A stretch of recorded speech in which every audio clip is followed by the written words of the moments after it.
So thanks for coming in. It's good to have you here. Thanks for inviting me. We've heard a lot over the years and the decades from the main parties on housing. What makes Green Party housing policy different? We've always been a party of both environment and social and economic issues, but we just integrate the environment in a way that most other parties don't.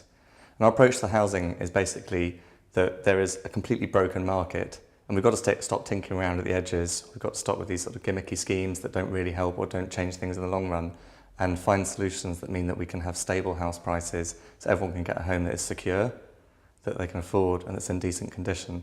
So we do need to address this over a generation rather than over the course of Parliament. It sometimes feels like policies are aimed at the next election rather than the next generation. Yes, I mean the National Housing Federation have this thing of solving the housing crisis in a generation. And I think one of the important things about that is it makes you think, well, what do you do for people in the meantime? One of the big issues facing renters at the moment is security. In terms of long leases, how do you think you get the balance right between families who might want a longer lease and young professionals who might prefer flexibility in shorter leases? Well, I think the key thing with a longer tenancy is you can still have a break clause.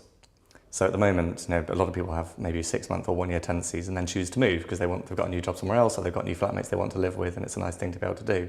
But it doesn't mean longer tenancies doesn't mean you have to have a longer tenancy. One of the things we're campaigning for is an increase to the rent-a-room scheme tax allowance to allow more people to take in a lodger.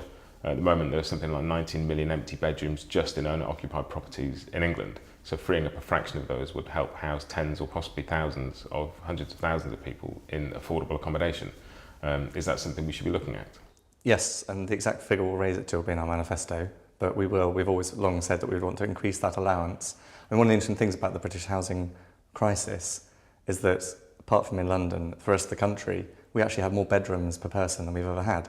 It's just that they're very unequally distributed and very there's a huge inequality in it. So a lot of wealthy people have an awful lot of spare bedrooms, while many people have too few and they're sharing bedrooms. Do you think the fact that around a third of MPs are also landlords affects housing policy? Definitely.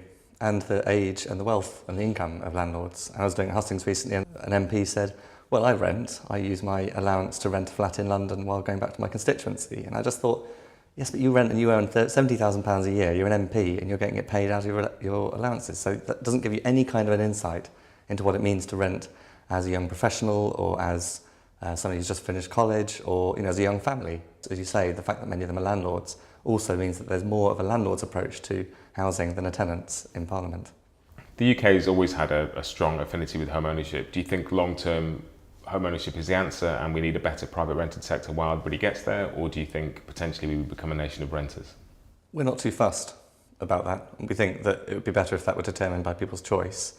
If you had a much more regulated rented sector, then you might find that people actually want to stay there and they could exercise that choice in a similar way to some other countries, like Germany and Sweden and so on. Great, thanks for coming in. Thanks for having me.